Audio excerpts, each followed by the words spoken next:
So you put out two more albums. So From the North Part 1, 2016, From the North Part 2, 2017.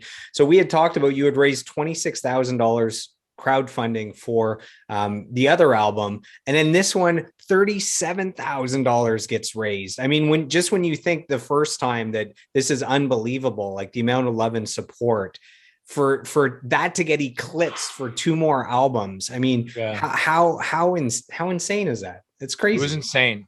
That was also for a tour, right? So it The was like tour for Europe. no, this was West Coast. Hmm. So we were trying to tour the West Coast, and that was part of the campaign. It was called Go West. So I was just thinking of that. Is it Pet Shop Boy? That song Go West. Anyway, so yeah, like I was, yeah, it was this Go West campaign, and again, um, my girlfriend at the time, Daniela DeSalvo is her name. I feel like I should be saying her name because Shout out. she's so freaking talented, and she's now a film director, and she's making, and this is all just new, and yeah, like she is an absolute talent and powerhouse, and she came together with me, and like the two of us just like we like went into this, and then the band got involved, and it was like we were on the back end of a lot of cool shit. I mean, we'd made the music videos for Park Del Funk 2. We played that like really big cool show with Lettuce in Toronto, which was like a really memorable moment.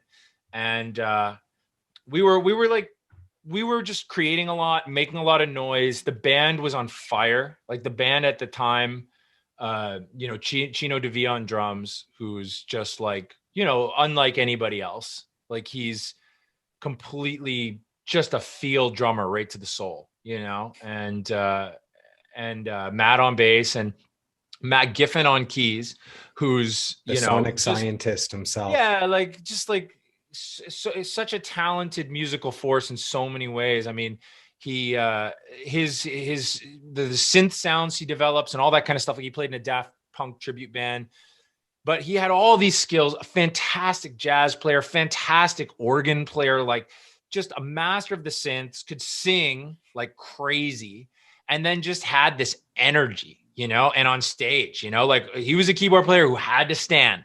And when he stood, like everybody loved him. So him and Chino were, and then, we had Christian, we had Jared Welsh on tenor sax, who's like just like the most soulful, warm, jazzy sax player. Like very, Jared has always been like, just like when he starts playing, especially when he's soloing, it's just soul and emotion. And from the moment I met him, I was like enamored by that spirit that came out of him, because it's yeah, it's rare. It's like, like a lot of sax players are great, but when you hear somebody who can really make you feel something, it's special. So, and then Steve Dite was on trumpet, I think, and Christian, and then we had Juan Carlos Madrena on percussion, and that was our first time having a regular percussionist, and he was bringing so much. Him and Chino turned into this machine. So at the time, the band was just like lethal,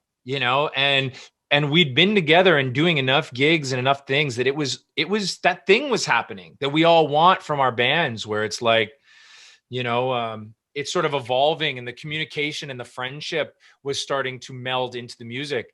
So what we tried to do with that West Coast fundraiser thing is I was looking at Snarky Puppy at the time and bands like that, and I was saying, look, we should create some like live footage of us playing.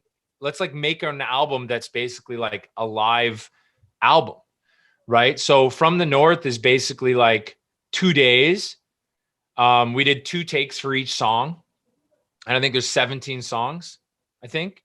And we wanted to make a DVD and all this kind of stuff. And, it was excessive, But that's like, like that's who you are. That's yeah. come I on. mean, it's definitely It's like got to be something I've been ambitious or it's doing not for a worth it long for you. time. I think that like, I definitely feel that changing inside myself.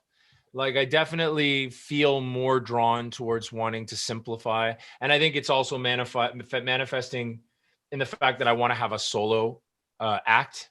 that's more based around acoustic guitar or like my own thing, which is why I have my like Casey solo Instagram now and my KCLR official band thing. Is I'm trying to put a wedge between it.